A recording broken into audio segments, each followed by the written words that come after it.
आज आपण बनवू शंकरपाळी. त्यासाठी आपण इथे घेतलेली 1 वाटी साखर आणि 1च वाटी पाणी घ्यायचं आहे.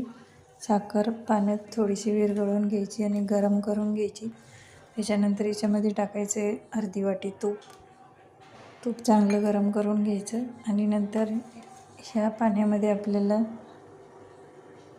बसेल तेवढा मैदा टाकायचा, कारण 1 वाटी साखर आणि 1 वाटी पाणी तर 2 वाट्या मैदा बसतो.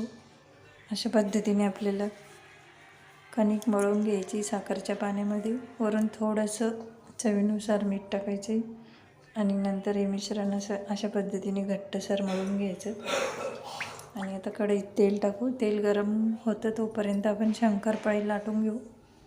अशा पद्धतीने आपल्याला एक जाड पोळी लाटायची आणि शंकरपाळी तयार करून घ्यायची शंकरपाळीच्या बेलण्याच्या साहाय्याने. आणि एक एक करून आपण हे शंकरपाळी कढईत टाकून तळून घेऊ. व्हिडिओला लाईक करा आणि चॅनलला सबस्क्राईब करा. अशा पद्धतीने थोडेसे लालसर होईपर्यंत शंकरपाळी तळून घ्यायची. अशी गोड शंकरपाळी तयार आहे.